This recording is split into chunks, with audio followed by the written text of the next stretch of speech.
what advice would you have to start having healthier thoughts? Starting with a vision for your future is powerful.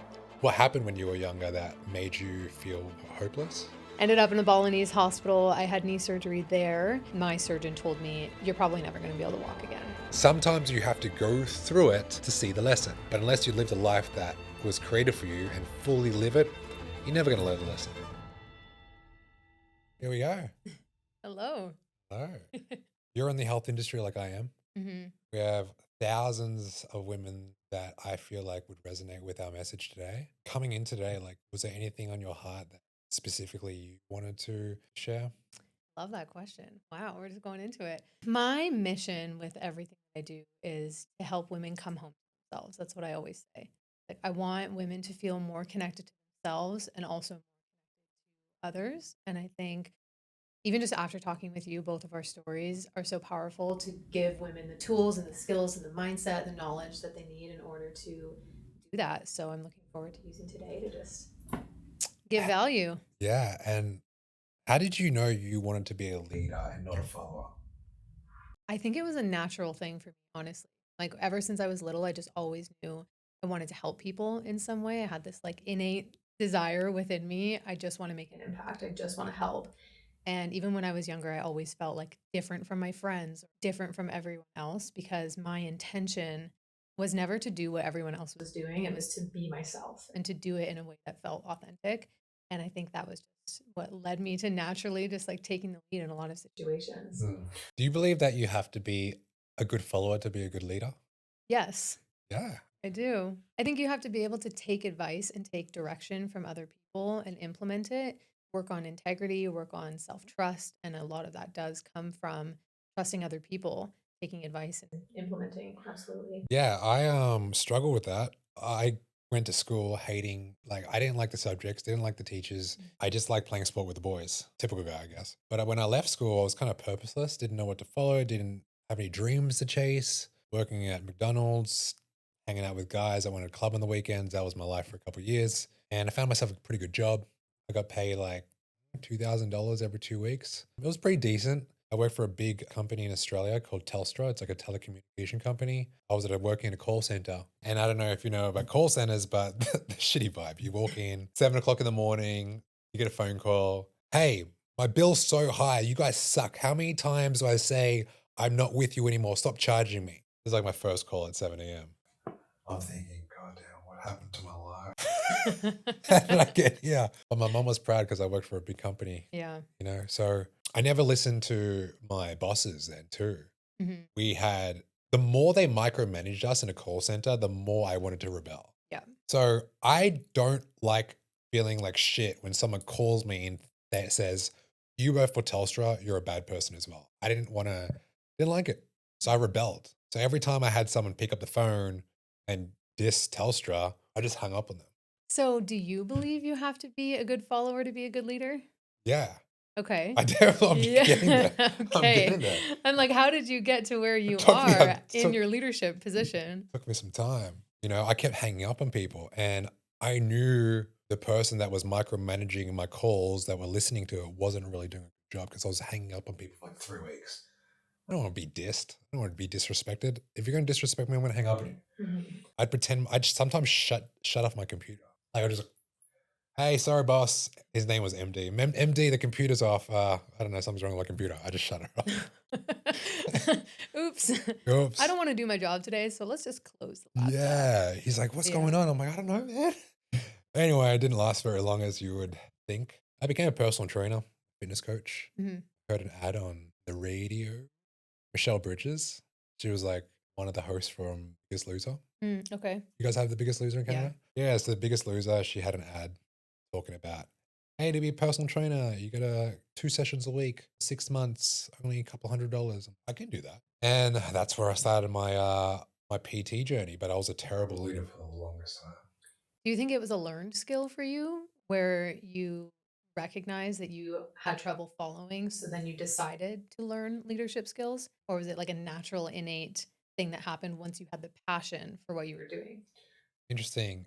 I tried to learn the leadership skills. Yeah. I bought courses. I was in the same mentorship group with you. You can buy a lot of courses that technically help you in leadership, I don't know. I just feel like being a good leader, you have to go through the dirt of being a shit leader and then find out through practice why the good people want to stay with you. Like we both have a fitness company. We have people that work with us. They respect us. They follow our lead.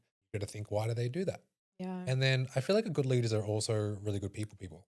They have to understand the person in front of them, their values, their likes, their dislikes, what they love, what they hate. You really got to know your people. It can't just be X's and O's. Let's go make a lot of money. Let's go build a business to help people. Like, they're spending 40 hours of their week with you. Nurses, healthcare workers, clients we work with, they have kids, they have families. Why are they listening? What is it about you that they should emulate, what they need to emulate? Absolutely. Like, what about you makes them trust you as a leader? And I do think a lot of that is, like you said, what you go through. You got to go through the dirt, I Yeah. think. You have to be in the trenches and maybe lose yourself at some point to know how it feels to be on that journey back to yourself. And those are the steps and the frameworks that give you the confidence, the courage, the skills to be a good leader. Is how you pulled yourself out of things when things were hard or when you felt lost. And something happened to you at a very young age because you told me off camera, like a pivotal lifetime breakthrough for you unintentionally. So what happened? Are we talking about the accident? Yeah, the accident. You had an accident. Yeah, so I was traveling Bali in 2019. Trip of a lifetime. This is like the trip that everyone wants to go on. You know, you get your Bali trip. girlfriends together. I worked 3 jobs for years leading up to this trip. I worked since I was 12 years old, but that's a different story. So I had worked 3 jobs leading up to this trip. Was so excited to travel Bali with my friends. We were supposed to be gone for 36 days. We got to Bali, and on day 6, I was driving a scooter and I got in a scooter accident. And in this accident, I tore my left quadricep tendon, but at the time, obviously, I didn't know what had happened. We just knew I was severely injured and needed surgery. Ended up in a Balinese hospital. I had knee surgery there. And then after I got back to Canada, after my surgery, I found out the surgery in Bali actually failed. So when I got back to Canada, I went to the hospital immediately. Couldn't move my left leg. I couldn't walk. And I ended up spending, this happened in November. My second surgery was in March. So I spent the next 6 months trying to rehab, unable to walk until my surgeon was finally like, we need to get you in for another surgery. Luckily, that surgery worked and I was able to walk again. But there was a point in time after that second surgery where my surgeon told me, you're probably never going to be able to walk again. How did that make you feel? Horrible. I was terrified. But also, when that happened, I remember thinking in my head, that's not true. Like instant moment. Instant moment. I was like, I don't believe you. That was a voice in your head that Yeah. you said out loud, or you kept it with you? I kept it with me. Okay. I did. Well, I think I questioned her. I was like, really? Yeah. What do you mean I'm never going to walk? And like, if I do walk, she said, like, you might be able to, but you probably won't be able to go upstairs. You're probably not going to be able to swim. Like, you're not going to be able to jump, do regular human things, but you could maybe move. And I was like, absolutely freaking not. 19, 20? Yeah. Oh, I was 20 years old. Yeah, so 20 years old, someone tells you you've had 2 knee surgeries, you had this crazy traumatic accident, and now you may never walk normally again. It's like immediately your quality of life, your vision for your future is just destroyed. But I definitely was not willing to accept that. And I was like, well, I can choose to let this be a burden in my life, or I can choose to let this be a blessing. And how can I shift my mindset to see this as a blessing? And even though that was the hardest thing in the world to do, because when you look forward, it doesn't look like there's a way out, but you can create your own. You can figure it out. So I hired my personal trainer 2 weeks after I got my brace off, got into the gym. It was COVID. So during this time, all the gyms were closed. I had to like pay extra and try to figure out a way to get into the gym behind closed doors. I don't know if I'm allowed to say that, but we figured it out. And I remember I was doing like yoga at home and body weight squats at home. I had 5-pound dumbbells. I was just figuring it out. And eventually I got my strength back. I was able to walk. I have a video on my phone of the first time I jumped after my surgery. Jumped. Like just on the spot? Yeah. Oh, Like a jump squat. jump squat. That's more intense. Yeah. That was a milestone moment. So I think after all of that, I just decided if I can get myself out of this situation, I can do anything. I mean, I have to ask because you're 19, 20, doctor tells you you might not be able to walk again. Your instant reaction, like, I don't believe you. I mean, why did you have to believe in that fact that you needed to walk again? Purpose. Purpose. Yeah.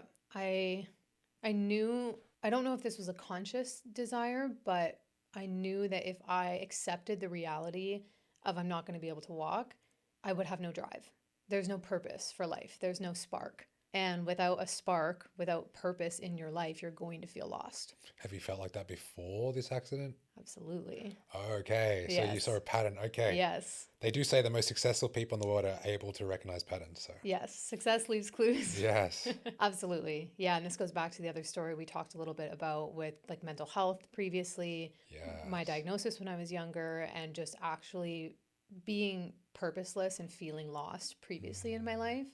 I think it was imprinted within me where I said, absolutely, I don't want to feel like that again. Wow. So strong. So, on one side, you wanted to live a purposeful life, meaningful life, goal driven life.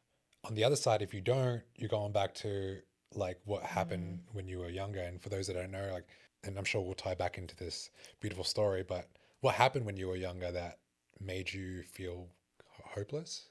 I think hopeless is a good word. Okay. Hopeless, lost is a word I use often. It wasn't one specific moment that happened. You know, the Bali accident was a specific moment in time that just felt like my life was over. When I was younger, previously, it was more developmental. It was just over time, a series of events over and over and over again that makes you question who you are and what you can do in the world. And a lot of this ties back to my upbringing. I lived with alcoholic parents and I started working really, really young. So got my first job when I was 12. And I had this work ethic within me, again, to just get out of this situation. How can I help myself? How can I do better? How can I give value to other people? Because that's always what made me feel better. And going back to your question, it was a series of events over time that kind of compounded to a place where I felt like I didn't really know myself. I didn't really know why I was working so hard, why I was doing what I was doing, but all I knew is I was moving away from pain. I was moving away from something. And there's this concept, you've probably heard of this before, of like a move away from goal and a move toward goal. And I think that's pretty much what you just referenced when you're like, there's this part of you that wanted to avoid this pain and the other part of you that wanted to find purpose. And if we're consistently trying to move away from a goal or move away from pain, once that pain is gone, this is where people self-sabotage because there's nothing to run away from. So when you're moving towards purpose, you can consistently be moving. You're not going to self-sabotage because you're going to be moving forward. So, what was that moment for you? For me, when I went to the doctor, I was like 14 years old, and I told her how I was feeling. I had no spark for life. I had no purpose, no vision. And immediately, the diagnosis was depression. Oh, yeah. And I have struggled with mental health, but they gave me this checklist. There was like 10 questions on this checklist. What if I'm frustrated? Yeah, Yeah. right? 14 years old. There's 10 questions. It's like, have you considered self-harming? How do you feel when you wake up in the morning? All these different questions that are relatively easy to answer yes to. Now, I'm not saying that I wasn't depressed, but the diagnosis was depression and the solution was a prescription. And that for me felt like there were no other options. And taking the prescription, taking Prozac at 14 years old, made me feel so numb. I just lost, again, the spark. The spark was gone. The magic was gone. And I was not myself. You're able to process that now, obviously, because you work with individuals and your intellect is different to when you were 14. But at 14, did you feel safe taking the drug? Did you feel like this is the only option? No one understands me. I'm going to take this. Was that the... I think so. Yeah. Maybe feeling misunderstood seems accurate. I don't think I ever questioned it. And I think that is maybe the problem, is that I didn't realize that didn't have to be the only way. And I do think there's a time and a place when that is the way. I definitely don't want to discount medications because I think they are super helpful and can be useful and necessary in some situations. But for myself, I don't think that that was the solution. I don't think that was the answer that I needed, but it was the only one that I knew. And that was the path that I took. Did you speak to friends, family, or at that time it wasn't an option? No, not that I can remember. I felt very like isolated. I felt very alone on that journey. So I think seeing a doctor and explaining how I felt, that was a big step. That was me reaching out for help. And then when the help is offered in the solution of a prescription, I think at that point you just accept, okay, Yeah. this is what I'm supposed to do. This is going to help. This is going to help me feel better in some way, shape, or form, or it's supposed to. So I'm going to take that step. So what happened? You took it. How long? How did you feel? When did you snap out of it? So I took Prozac for 2 years. During that time, I just felt really lost. I have always loved writing. I love poetry. I love music. I love nature. I love exercise. All of those things were gone, completely gone. I had no pieces of my personality or myself. It just actually felt like I was a shell of a human. And I think over time, after feeling that way for 2 years, I started to miss myself. Like I started to miss hobbies and stuff. Yeah, it was like worse than depression in a way. Wow. And I know that's not the case for You stop everybody. feeling things, right? Like you stop feeling happiness. That's what I get from clients that take antidepressants. They usually are numb, right? So. Yeah, numb is the word for sure. It just kind of felt like, lost, purposeless, numb. If you've seen the movie The Giver, the black and white versus color, that's what it felt like. So I started writing. This is actually when I leaned more on writing because unfortunately with a lot of creative skills, creative hobbies, you are more creative when you are sad. Yeah. Sometimes. Yeah. You That's know? the thing. All the musicians. Literally. They're all heartbroken. I know. I'm writing a poetry book and Okay. part of that is like, it's the archives. So I took all of the pieces I wrote when I was going through that depression and I compiled it all together. In that, basically I leaned on that hobby or that outlet. And that was one of the things that really saved me when I was struggling, but it also didn't help me move through it. So anyways, to answer your question, I think I just really got tired of losing myself and I wanted to know what life felt like with feeling again. Wow. You know the Lumineers song where it says, it's better to feel pain than nothing at all? Oh, I don't know the song, but the lyrics sounds great. You don't know that song? Oh, it's great. You would love it. We'll play it afterwards. All right. So that's how it felt. It's better to feel pain than nothing at all. And I was just willing to accept I might feel sadness and I might feel hurt. I might feel pain. However, I know that I have the ability to move through it and I don't want to live my life feeling like a shell of myself. So I decided to get off of it. Wow. And you're just talking your way into this. Like there's no person, you're not going to church or anything. No. So there is hope out there for anyone that's listening that's taking these type of medications that the traditional pharmaceutical companies tell you to, or a doctor. So I told you off camera, but my little brother went through the same scenario. And I grew up with 3 brothers, dad who was never home, mum divorced at a very young age. So we had to be hyper independent for safety, for resources. And we had a foundation of don't make excuses, don't bitch and complain, get shit done, no one's coming. Like that was 21 years of my life. Yeah.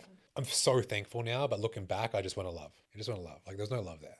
So I found out my little brother, who's different to me, my older brothers, because my older brothers have the same dad. My dad was I provide food on the table. I'm the dad. I'm like, okay, well, I think I need more life lessons than food on the table, but whatever. So I forgave him for that because I like who I am now. And if it wasn't for that, I wouldn't be where I am today. However, my little brother had a different dad. Same mom, different dad. My little brother at 15 or 16, even 17, was going through a phase in his life where he was seeing ghosts. And then being around older brothers who are hyper masculine, hyper like get shit done, no one's coming, call it toxic or whatever, that was us. My little brother was doing stuff like, I thought I had a little sister. Like every time he got scared, he would sleep in my mum's room at 15, 16, and 17. I'd wake up in the morning on a Saturday morning and like see my little brother sleeping with my mum in the bedroom and I'm like, what the fuck's going on? This doesn't comprehend with my life. And it annoyed me because for some reason I had so much pain in my life that I wanted to give him some because all he wanted was comfort. And in that comfort, I felt like the devil was in his head. So I just want mum's love. I just want to, be coddled. So it enraged me a bit. And then he told me, because we used to hang out, I took him to the gym. He loved being around me because I was showing him stuff that his dad wouldn't. His dad's kind of a bit more soft. And whenever I took him to the gym or told him how to be around other men, he gravitated towards that because these are the life lessons he wasn't getting in school, wasn't getting at home. He would never go out. He'd stay home, play video games all day. I knew that life. So he shared with me, he's like, I'm taking this thing at school. I'm like, what is it? He's like, I can't tell you. So I asked my older brother, I'm like, what's happening to Jordan? What's happened to my little brother? And my brother said, oh, he's taking some like antidepressant, I think. I'm like, I remember the rage in my body. I was so angry. I was angry at him. I was angry at the school. I said to my older brother, I'm like, how is it possible that a school can prescribe anti-medication, psychotic drugs to my little brother and sign an NDA so he doesn't have to tell my parents? So in that moment, I said to my brother, we're booking a flight to Queensland. We're in Melbourne at the time. We're going to Queensland. We're going to go to the Gold Coast. We're going to get him around me and you because we are going to show him life. Okay? Like, stop taking medication to numb. You're not scared of ghosts. You're just on medication. You're seeing shit. Let's get you in the gym. Let's get you some vitamin D. Let's go get you out with the boys. Let's joke around. Let's push you around a bit. Let's toughen him up. He needed that. He got off the drugs. But I was very worried and concerned about that because at the time I was still a personal trainer helping my clients. I'm like, if that's happening to my little brother, what else is happening out there? So when you tell me your story about the medication, I can understand through how my brother was going. Absolutely. And the fact that you said they made him sign an NDA. Yeah. Did they made him sign it? Yeah. He said if he signs this, he doesn't have to tell anyone in his life. He doesn't have to tell his parents. So there was like a school counselor. Yeah. Every week he would get a drug, he would take it, and he wouldn't have to tell anyone. Wow. How old was he? 15, 16. Yeah. And that is so challenging to witness, I think, as a brother, because I assume you, being who you are, just want him to feel better. You want him to feel loved. You want him to feel helped. Pain. Yeah. I wanted him to feel pain because I knew the way I grew up, which is crazy. I'm not like that anymore, but at that stage in my life, I felt pain and I, in my bubble, have become super hyper successful in certain areas of my life because of the pain. Otherwise, I'm going to be broke. Working in a company that doesn't value me, I'm going to piece of furniture. People are going to be yelling at me. I'm going to be taking it because of the dollar. I'm going to feel like a slave. I'm a business owner. I help provide a service that impacts people's health. I felt like I was doing good in the world, but that came from pain. And now I feel love because I've been through so much pain. My little brother doesn't feel anything, just drowsy all the time. Wants to be around mum all the time. Like wasn't living, full stop. Yeah. I feel like what's coming to my mind right now is this like pain to purpose. When we think about, yes, we feel pain, but your pain can lead you to your purpose if you are brave enough and courageous enough to move through it. Yeah. So you felt that at a very young age, and then you decided to stop. And then you went to Bali, hang out with the girls, have a girls trip, had the unfortunate accident, but really fortunate because it's a blessing today. Absolutely. And through that, you're able to serve the clients that you serve, impact the world. You have a podcast. I mean, looking at it full circle right now I don't know if you are moving from a place of pain, but what advice would you have for someone listening to this that just needs a blueprint to start having healthier thoughts? I love this question. That's so good. A blueprint to have healthier thoughts. Have a vision. I think starting with a vision for your future is powerful. A goal. If you can't think of a bigger vision, if it feels like you can't see that far ahead of you, set a goal. Set a small goal. Like purpose. You need purpose in your day. Whether that is waking up 10 minutes earlier or getting to the gym, or if that's going for a walk every day, and literally anything just to give you purpose. Because oftentimes we feel so lost, and if you don't have direction, you will always feel lost if you're just driving around in circles. Yeah. What if someone has all that? They're doing the morning routine, they're doing the workouts, they're going to work, they're getting paid, they have money, they're feeling great, they come home, kids around, they're doing their best, but they still feel absolutely exhausted, even with 8 hours sleep. Like they kind of look like they're hitting their goals, but inside they're just dead. Like something there, it's like they've settled, but on paper it looks like they're crushing it. Got the mortgage, got the kids, got the money, got the beautiful partner, but like inside this, like their inner child has died. Identity. Like, who are you? I think so often we reach for goals and we do certain things in our lives because that's what we're supposed to do. And the midlife crisis exists because women wake up when they're 45 years old and they say, I have this job, I have this marriage, I have these kids. I never chose any of this. I just fell into this life. How do I get myself out? Is this even what I want? Who even am I? And the reason why we ask those questions, the reason why we have the midlife crisis is because we don't have that rock solid sense of identity and self-trust leading up to those moments. So I think if you can build your life from a place of identity and self-trust, so knowing who you are and then having the courage to show up as that version of you and make those aligned choices, you won't end up questioning whether that's for you, or you won't feel that void within your heart when you wake up one day and you're like, how did I get here? We're both in the personal development space. For those that have an idea of what personal development is, but don't feel like it's for them, like you talked about how everyone has maybe some underlying trauma, right? And what is the different type of traumas and how can they move through it and understand it better? Yeah, this is a great question as well. Trauma has big impacts on how we show up. And a lot of people will say, like, the word trauma, I feel like, is so censored nowadays. We're so sensitive to the word, but trauma is subjective. So you and I were talking about this before we started recording, is like, it doesn't matter what happens to you, it matters how it's imprinted within your nervous system. Yeah. So you and I could both have the same car crash today, go through the exact same experience, but the way that it affects you might be different than the way that it affects me. And it might be more traumatic to you than it is to me, or vice versa. And all of this depends on the state of your nervous system when that trauma happens. So in terms of different types of trauma, if we compare like developmental trauma to acute trauma is going to be the car accident. Or for me, acute trauma was my accident in Bali. That's like a split second, a moment in time that is a traumatic experience. Developmental trauma is going to be a series of events over time. And this is where we can talk about generational trauma, childhood trauma. These are things you experience that are imprinted in your system as time moves forward. And this becomes a larger or greater issue over time, because this is where it actually subconsciously makes you change the way you see yourself and changes the way you see the world. Let's get into that.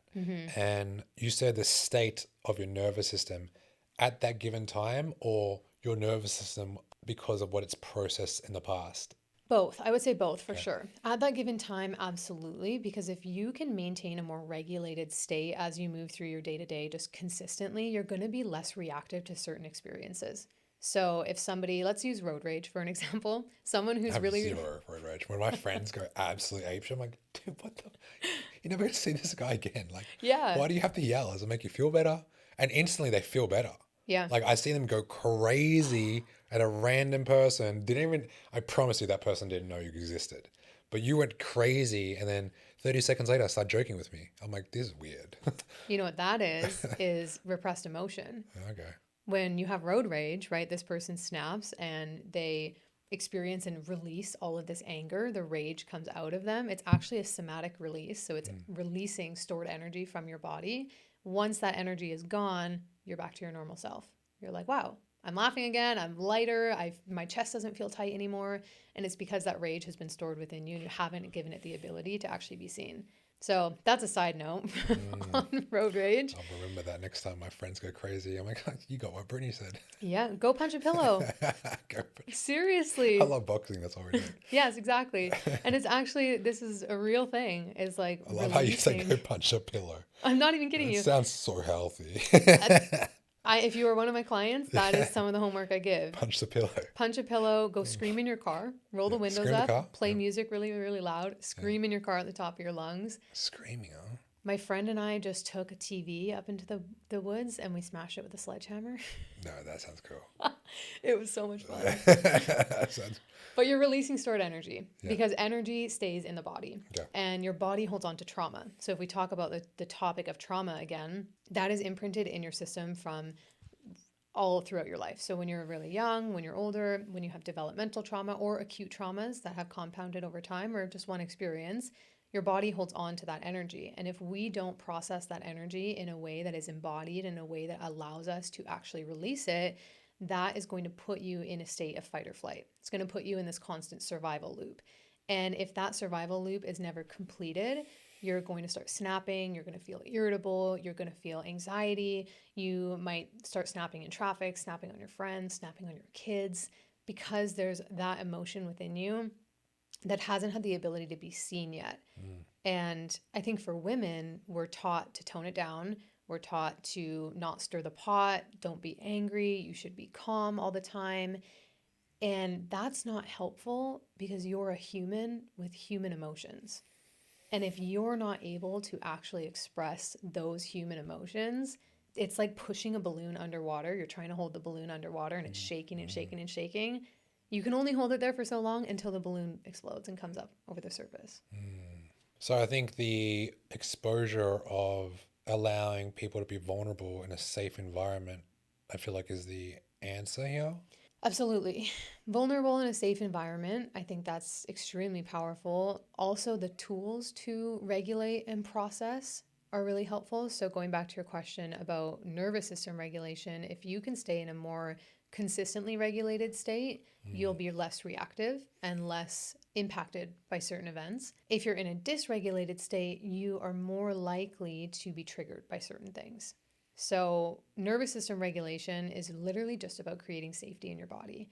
And if you can feel safe in your body physically, this is like the blend between actually physical processing and emotional processing, you can maintain a more regulated state consistently. Yeah, and back to our point of leaders, I think we sometimes poo-poo this. Absolutely. We don't need that. It sounds like a lot of shit I don't need to do. I always say it's not woo-woo if it works. Yeah, if it works, exactly. And I know it works because I have a hypnotherapist I work with, and all we do is talk about my feelings and my emotion. And being around masculine people all the time, it's not something that you do. You get shit done, you move things forward. What if I tell you this?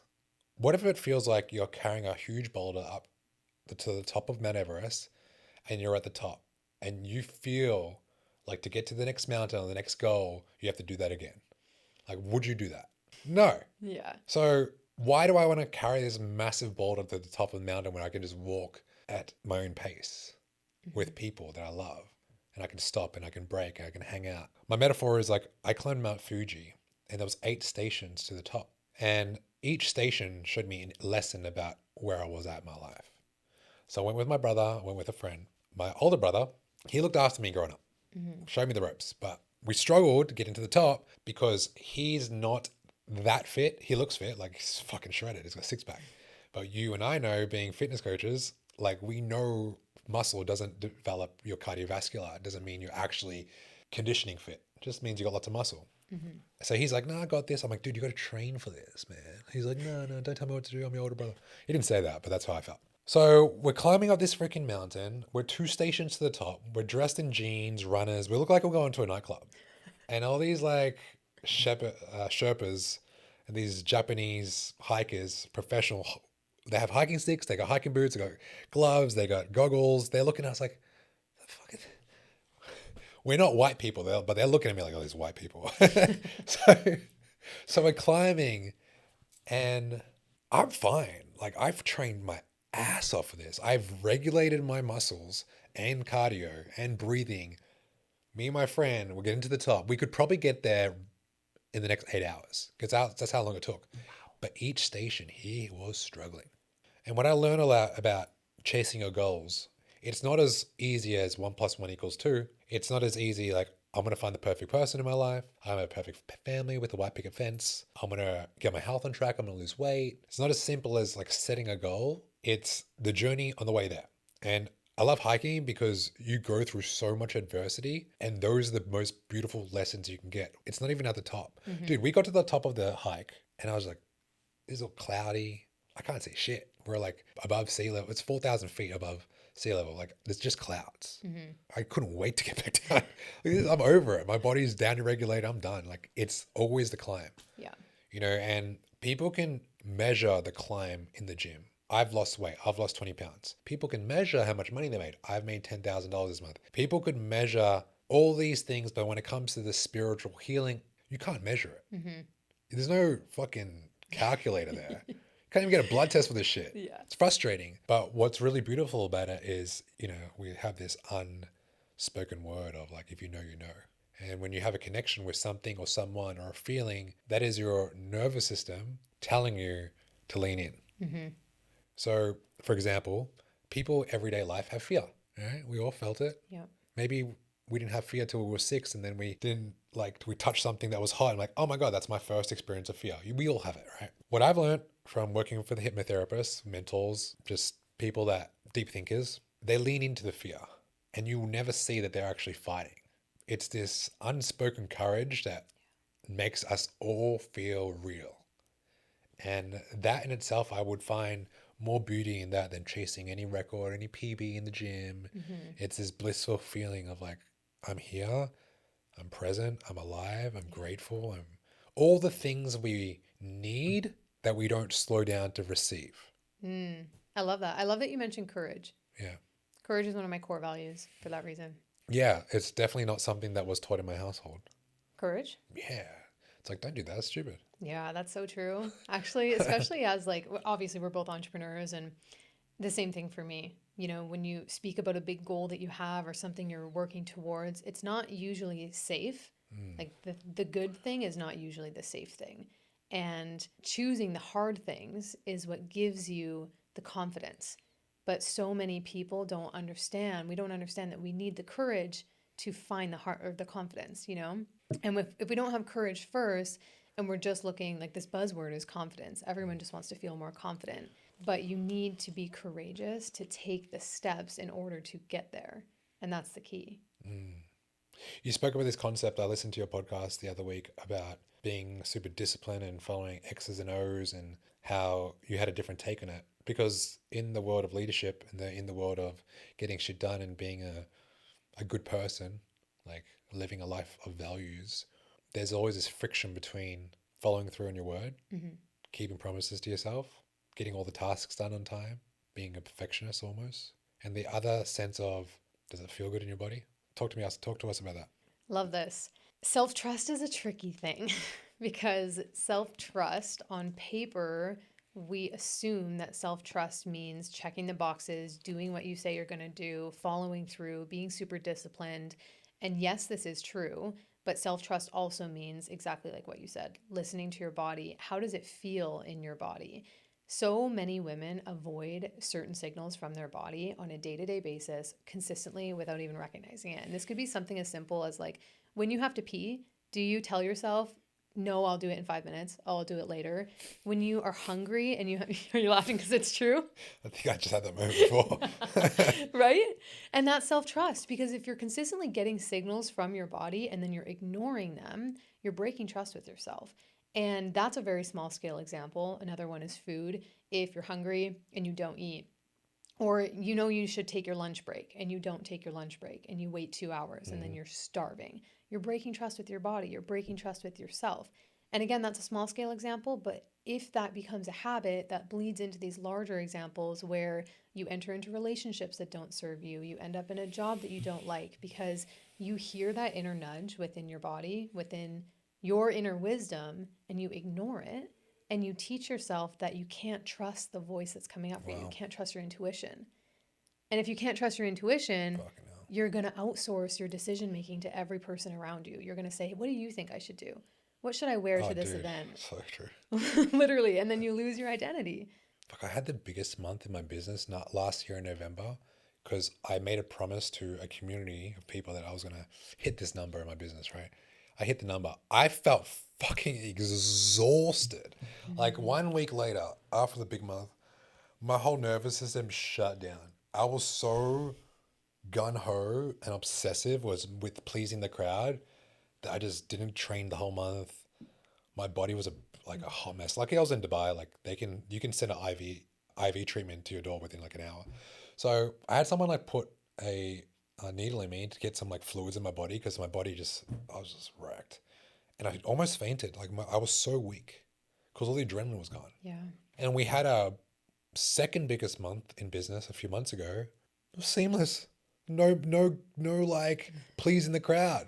It just happened. Yeah. I'm like, what the fuck? Why is it so easy? I just trusted my intuition. I just trusted my gut. And I do believe that if you have a habit of breaking promises to yourself so many times, that I would outsource that to be around people that are more kind of in trust with themselves. Mm-hmm. So I'm also very grateful that I went through that scenario, because now I have a different perspective. Some people can hit a really big month in their life or milestones, got a mortgage, got my car, paid off all my credit card loans. Yes. And the other person could have done the same thing, but absolutely miserable once to jump off the bridge. Yeah.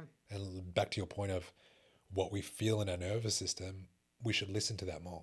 Mm-hmm. We should know and slow down and think, hey, this event just happened. What was this? Like, how can we reflect on this? My first mentor, Tony Robbins, talks about pain plus reflection equals progress. And I don't know, there's a lot of love in this world, but not everyone has it. But everyone has pain. Mm-hmm. So when we reflect on it, we can still make progress. We can understand it. If you step in shit, it's okay. But if you walk back the same way and step in shit again, it's a bit of a problem. So we want to Absolutely. learn, right? Absolutely. And just like you with, your business milestones, congratulations, Thank by the you. way.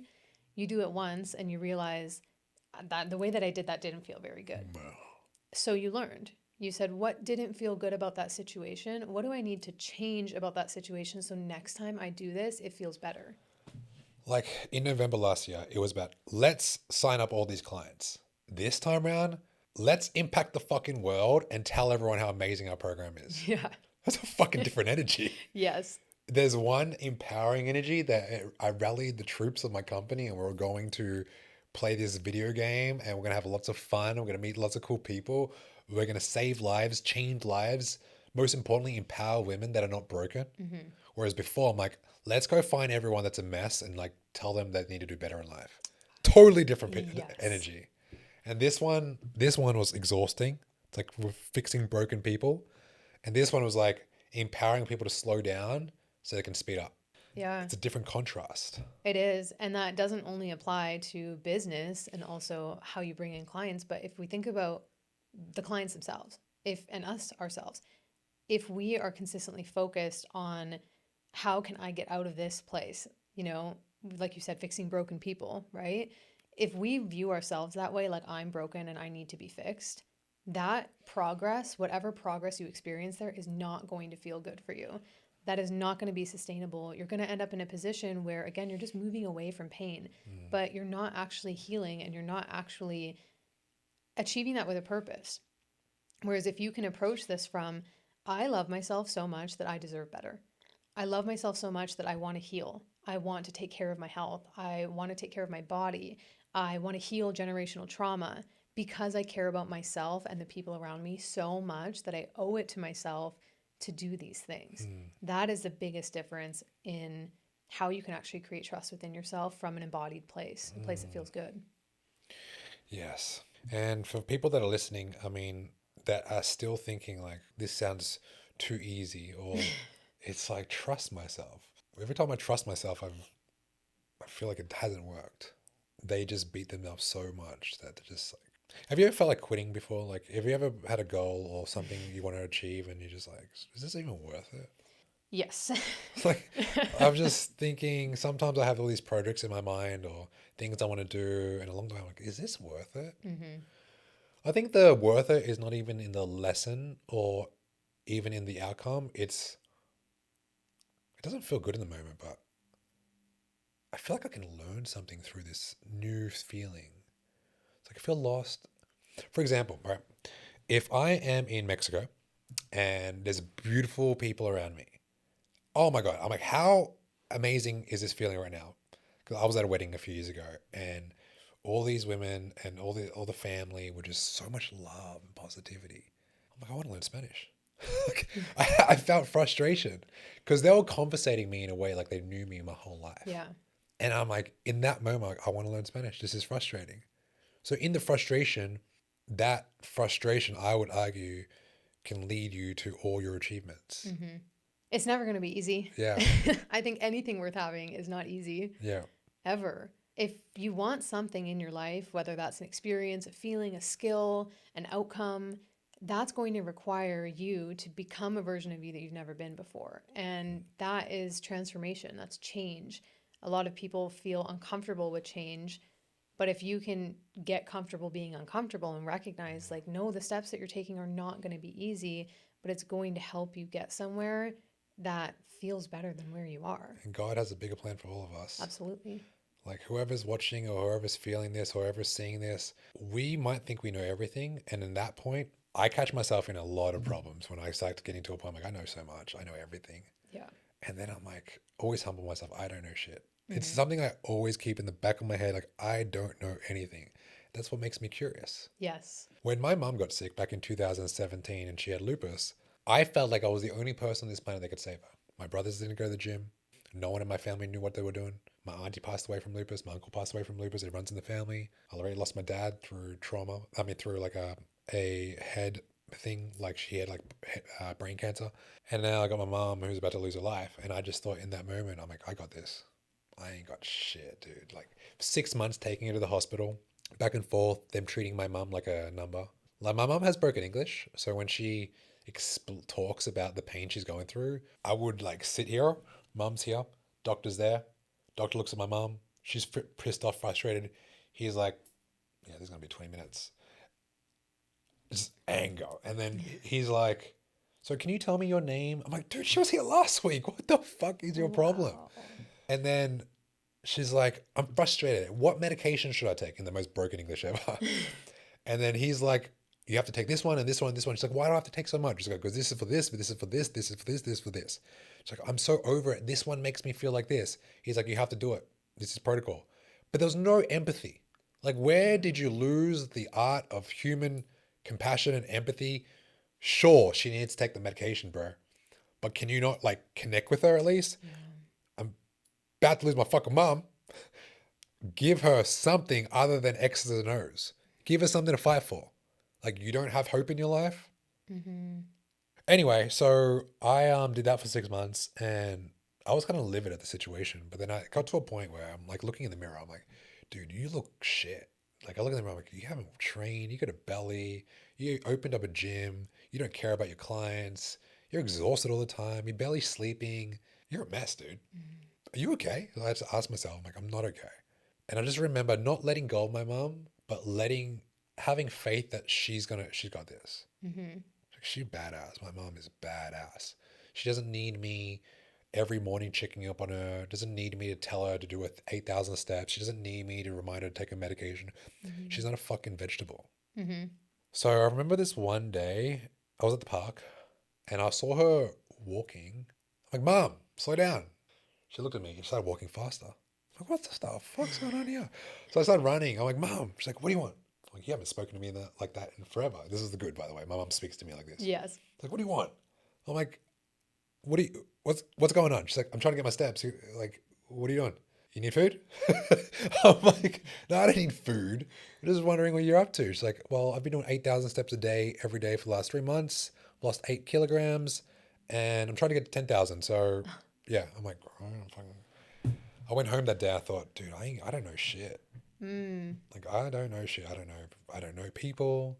I don't know what the universe holds. I just know that if someone wants something, they'll show you through their words, they'll show you through their actions, not their words. Mm-hmm. My mum didn't have to say anything. She decided that she wanted to live. Yeah. It was a decision. Mm-hmm. Her body was breaking down, dude. She had facial hair. She lost all her hair. Her face got puffy. Her bones, her joints, everything just like bloated because she had 50 milligrams of peridicillin, which is a steroid that shuts down your immune system. She was going backwards in time rapidly. Yeah. And that changed everything I knew about like health and hope. You can optimize health all you want, but if you don't have hope, you're dead inside. So I saw my mom and thought, this is cool. So last year she's like, I'm going to China. I'm like, okay, send me photos. She sent me a photo of her climbing the Great Wall of China, 63. After this? Yeah. After she recovered? Yeah. So this is 2024. Wow. Last year, 2017. She's going to have lupus forever. Yeah. But the fact that she can climb the Great Wall of China That's after incredible. all that happened, I just thought, man, there was a period in my family where everyone's like dropping like flies. Everyone's sick. Mm-hmm. Everyone's well. People are like dying. And I'm like, dude, this sucks. Like you go through those periods.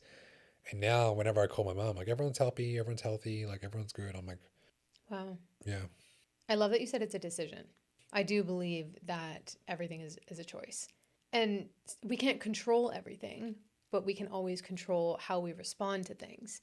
And if you can recognize the autonomy that you have over your life by just simply remembering, like, you get to choose.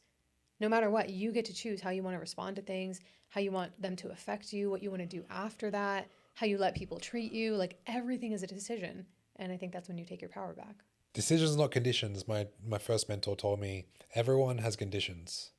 And people will think, because of this, I don't have this. Mm-hmm. That's a condition. And then he used to frame things like, you can decide and create a meaning to whatever you want. The way you look at things, everyone can look at it a different way, right? Totally. One of the things that Tony Robbins also taught me, which I think is a powerful lesson, is when you're saying you want something, you do it from a place I already have it. Yeah. For example, if you say something like, I want more money, you're in that same statement, you're also saying you don't have money.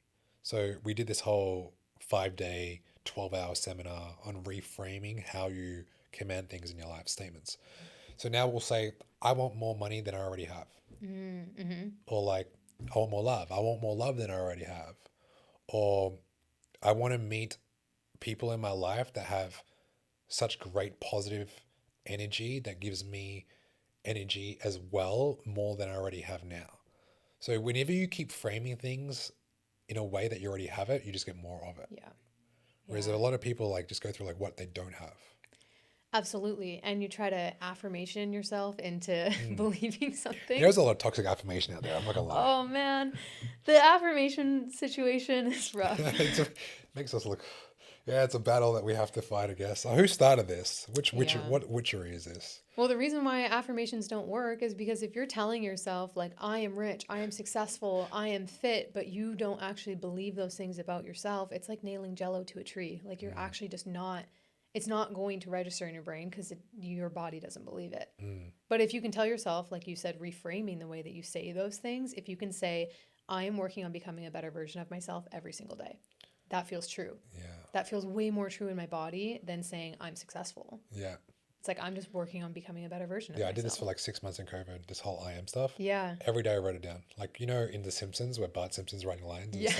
Guys doing that every fucking day for 6 months. You know what's crazy? I recently moved, and when I was moving out of my old place into my new apartment, I found all of these journals that I had started writing when I started my business. So this was about 4 or 5 years ago, and we were in the same mentorship program, and like every single day drilled it into my brain. It's like, I make $10,000 a month. I have X amount of clients. I have a podcast. I'm a successful business owner. And I wrote this down like every single day. It worked because here I am. However, in those moments, like, you have to believe what you're actually writing. You have to believe the thing that you're writing down, or at least believe that it's possible for you. And if you're doing it from a state of like, I don't think I could ever get there, then you're just wasting ink. You're wasting ink. Poor ink. But if we go talk about self-trust again, if you trust yourself, then you're going to trust that the words you're writing are true. If your self-trust is broken, those promises are broken to yourself, you can say, I'm going to make X amount of dollars a month, but that's not going to happen for you. You don't trust that. You don't trust yourself. So you have to back it up with action. I think it's important. But I found all those journals, and it was such a crazy moment to look back on, realizing I had all this evidence of like every single day. Like, I looked at the dates. I didn't miss a day. It was like 3 years that every single day, and there was probably 25 journals, just writing down what I wanted, who I was, who I wanted to be, until I actually started to believe it, until I got to a place where it felt like my reality or my truth. And what is that? What is that moment? Is it a feeling? Is it like a number? Was it a project that was completed? Was it thousands of people telling you exactly who you believe you were? Like, what was it for you? That like made me believe it? Yeah. That's a really great question. I think it is a feeling. I have a tattoo on my arm that says becoming, and I just believe we're always becoming. Yeah, I agree. Yeah. And I think that's part of it, is saying the thing, but backing it up with action so that you believe it. You have the actions to prove, like, you have receipts. You know? Yeah, you need receipts. You have the actions to prove you are that person. You are that version of you. So for me, it wasn't just writing it down, but it was actually showing up and taking the action every single day. What would it look like to be that version of me? Like, if I were to show up as business owner Brittany when I didn't have a business, what do I have to do to become her? I have to take those actions. Or if I wanted to show up as the version of me who needed to learn how to walk again, I can't just write down every single day, I know how to walk. I have to get into the gym and start moving my body and do the work to get there. So when you take those actions, you actually back it up. I think it compounds over time. And it literally feels like one day you wake up and you're like, wow, look at all those actions I just took. That's my problem with social media, because people don't have those lessons and they share it anyway. It's so true.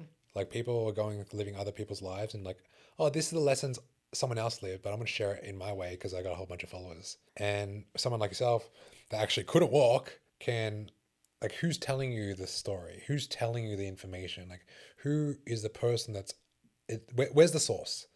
And when you talk about show me your receipts, I think a lot of people gloss over it. In this world full of like fabrication. I think we live right now in 2025, a world full of make believe. It's so hard to quiet the noise. So something I'm really cognitive of as well. Right now, I'm in the process of deleting everyone that I'm following, like every single person, no exceptions, and then building it back up. Right. Why? Because my algorithm is contorted. It is completely contorted. There's too much going on, too much stimulation. And something I'm really going through is like not more, but less, like subtract, subtract, subtract. I don't need more noise. I need more signal. I like that. Noise is fucking everywhere. And I travel a lot, so it compounds sometimes. And signal is beautiful. Signal is just like, what is that? So what would you describe signal as in comparison to noise? Signal is an amazing, amazing moment of like, oh, what's that? It's a feeling, it's a gut feeling. Yeah.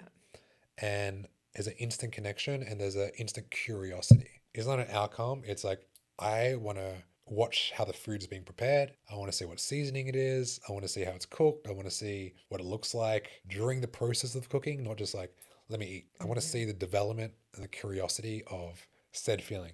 Meeting someone, like I saw you at the gym and we're just talking about medication and then my little brother, and you told me about how you took it when you were 14. Instantly my brain's like, we need to do a podcast. Yeah. And now we get to share this message. And I feel like a lot of people have these feelings and moments in their day where they have an idea, but they don't act on it. Yes. And I think that it's a muscle you create and a certain intention that you put out there when you lean into that. It's the right thing to do. I can't explain it. It's not something that you can put on a piece of paper. Intuition. Yeah, intuition. Yeah, it's strengthened. I had a client ask me this the other day. I don't know if you know this, but I'm actually no longer fitness coaching. So basically what I do is I work with clients and I call it like the balance between empowerment and self-connection, like empowerment and embodiment. So I teach women how to lead their own lives, like self-leadership through the empowerment side of things, but then the embodiment and self-connection side is doing it in a way that's actually connected to yourself, which is a lot of what we talked about. So I had a client ask me, what's the difference between intuition and fear, and how do I strengthen my intuition? And just like what you said, strengthening your intuition is a practice. You do it every single day. In those small moments, you get that little gut feeling, that little nudge on your shoulder that says like, we should go talk to that person, or we should do this podcast, or we should start this business, or whatever it is for you. Literally could be something as simple as I should turn down the street. And the best things in your life are going to come by following your intuition. And the only way to strengthen your intuition is to practice listening to it, practice using it. Yeah, listening to it, taking action on it. You can listen to it. A lot of people have the idea of like, oh, it feels good. And they watch it on Netflix. Yeah. Or they watch it through consuming social media. It's there, but they don't take action on it. It's like, go speak to that person. Yeah, what is that? Speak to him. Call your boss and tell him that you quit. Like, or speak to your partner about a thing that bothered you 2 months ago that has been eating you alive, but you decided to be a doormat. Because what if you don't? Like literally, if you get that feeling within you, that the inner nudge that says, I think I should do this thing. If you don't listen to it, that's my biggest fear. Like, what if you don't? Yeah. Because if you don't do it, you're going to live the rest of your life wondering what would have happened if you did. Same goes with relationships. Meeting someone, going through something with someone, building adversity with someone, breaking up with someone, starting a family with someone. All of these is all intuition based. Yeah. What if you don't? What if you don't? I don't know about you, but I would rather live my life knowing I did and it didn't work out the way that I wanted to, or it didn't go the way that I planned, but at least I listened. At least I gave it a shot. At least I tried. Than always questioning what would have happened if I had listened to that. Sounds like anxiety, Anxiety is literally the definition of feeling something and shying away. And when you build that muscle over and over again, more anxiety compounds. The world will give you what you want. If you don't want to take action and you don't want to step into courage, you can have anxiety instead. And maybe that's someone's choice of poison. Yeah. It's like, well, fucking I like the taste of poison. Oh, not me. Man, anxiety's the worst. Yeah. That's the worst feeling in the world, I Yeah. think. I think I think everyone has it. I still have anxiety, but Hmm. I don't let it dictate whether I do it or not. Yes. You Feel the know? fear and do it anyways. Yeah. Yeah. And sometimes it's a learned practice over time that I didn't even sometimes slow down enough to recognize that I went through some sort of fear, anxiety today and I went through it. Like it was actually there, but I just plowed through it. Yeah. You plow through it because you've built up the muscle, Hmm. and that's with everything.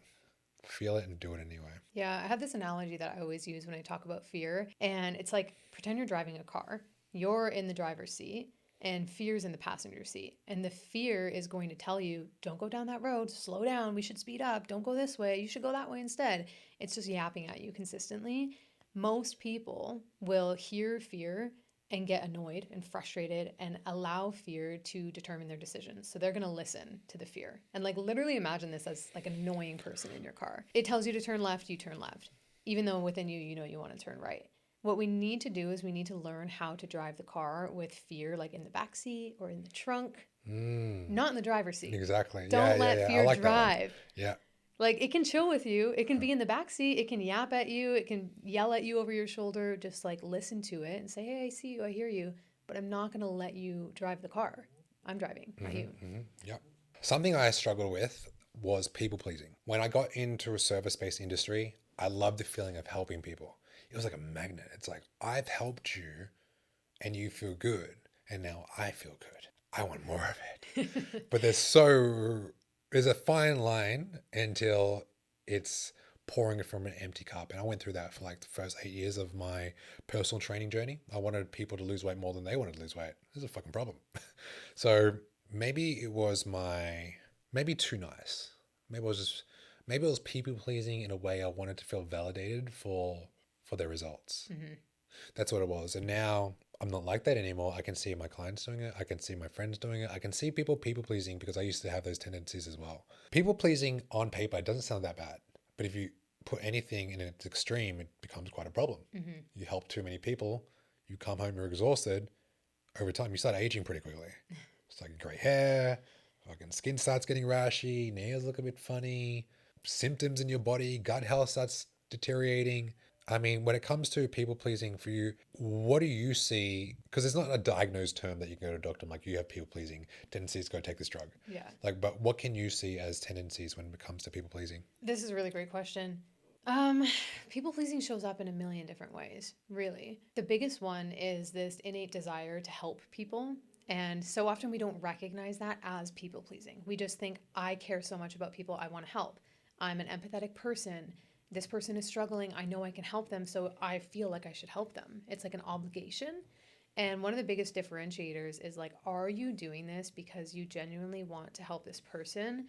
Are you doing this because it makes you feel better about yourself, or are you doing this because you feel obligated to? And that's going to tell you everything you need to know. Because if we're doing it out of obligation, that probably comes from self-worth. If we're doing this because it makes you feel better about yourself, that ties back to self-worth. Whereas if you do it because you genuinely want to help them, that's like, my cup is full and now I want to overflow. Now I want to help you because I have so much to give.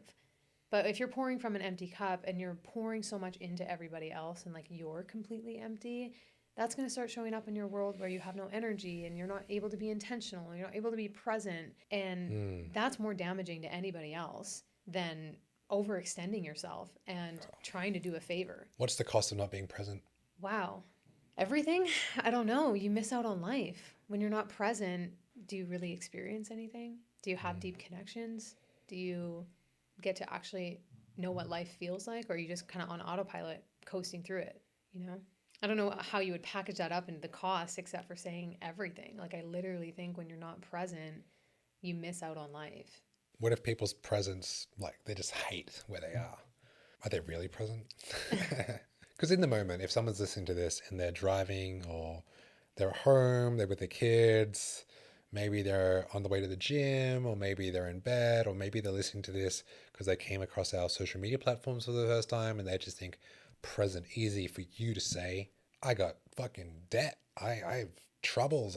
Someone just cheated on me. Blah, blah, blah. Mm-hmm. Having perspective is everything. Yeah. Like, what is the perspective shift that you need to receive for you to know that everything will be okay. I And mean, everything is going to be okay. It's always going to be okay. You've made it through every hard time in your life up to this point. You're here right now. You know, you're still doing it. It might be really hard. There's so many moments in my life where I broke trust with myself, or I had my accident, or I had all of these things that came up for me that just felt like my world was ending. And in those moments, I actually just had to sit with myself and say, you have made it through every single hard thing that's ever come your way. What makes this time different? mm, and if it's not, and if it's your first trouble, Yeah. like you're listening to this and you've never heard about intuition, gut feeling, perspective, living a life through truth and trusting yourself and being present. If you've never heard these terms before, but it feels right, lean into that, because there's a whole world out there for you, and the universe, God, whoever, is always working for you, not against you. Mm. As long as you can slow down and reframe the situation constantly, get a perspective shift. I mean, typical example, my parents, if I didn't eat my food on the table, they would always remind me that, hey, in Vietnam, before we got on a boat to Australia, this food that we have was everything. That's their perspective. It was hard for me to understand their perspective because I never lived a life full of trauma like that. I didn't live in a third world country starving for food. I always knew first world. But as I got older and I travel more, travel gives you perspective. Yeah. So when I'm in a third world country, I'm looking at all these people happy without any food. I'm like, dude, traveling is one of those gems you can do in life. And when you come back home, you just stop complaining. Yeah. Like you're nothing to complain about. You have so much more time when you travel. I mean, Gary Vee talks about perspective equals happiness. And he went on a tangent at the seminar I was at in the Middle East a few months ago. He said, the fact that you are all breathing, do you know how lucky you are? The fact that you're an actual human, do you know the chances of it, of you being an actual human today? Your mom and dad was one drink away from you not even happening. You know, Yeah. you don't think about this stuff. But if you can stay conscious enough to slow down and start your day with some perspective to give you some enlightenment to move towards courage, Mhm. we've done our job. Absolutely. Yeah. And I think perspective is the biggest thing I took away from all of my experiences, because I learned through my accident in Bali, through my mental health diagnosis, growing up with alcoholic parents, and all of those situations, I learned perspective. And I learned that skill of how to see things a different way. It's like I can choose for this to be a burden, or I can choose for this to be a blessing. But I don't believe you have to get to like a rock bottom moment to experience that. Amen. I think you can just choose. You can choose. You can just have perspective and say, like, what if I can shift the way I see this situation and make the most out of it? What if I can shift the way I see myself and put myself first? What if I can realize, in order for me to show up as the best mom, the best partner, the best business owner, the best sister, that also involves me showing up as the best version of me for myself?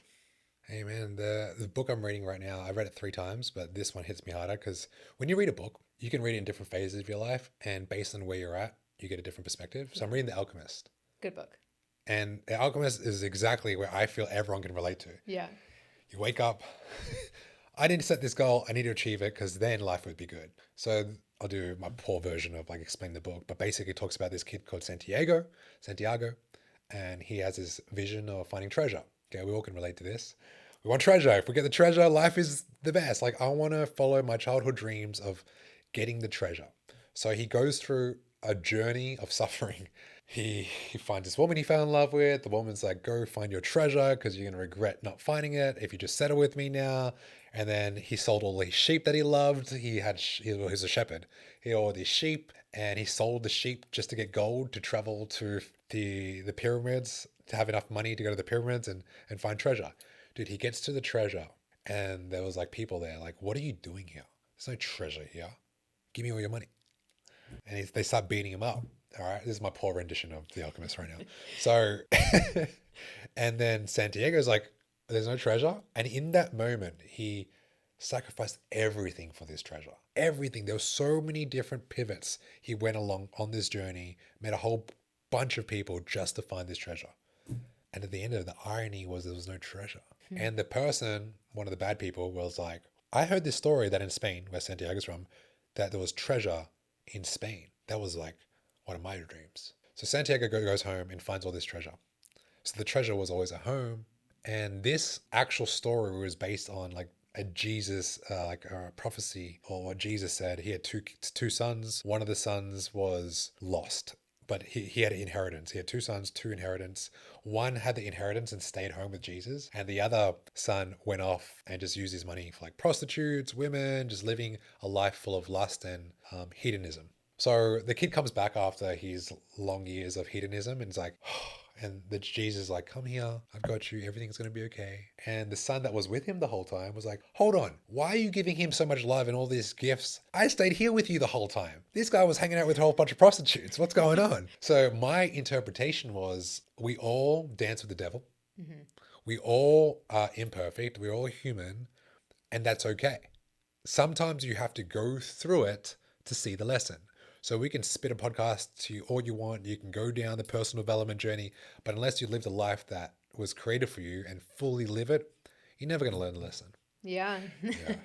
absolutely. You can shy away from it. You Yeah. know, you can hold yourself back. You can stay comfortable. It's okay. You can let fear control you. Yeah. And that's good. It's okay. There's nothing wrong with that. But where's the beauty in okay? Yeah, absolutely. Where's the purpose, the passion? Where's the spark? Yeah, we all watch movies where, you know, the couple is kissing in the rain. Why the fuck are they kissing in the rain? Yeah. Like, why don't you go inside, dude? Yeah. It's fucking raining.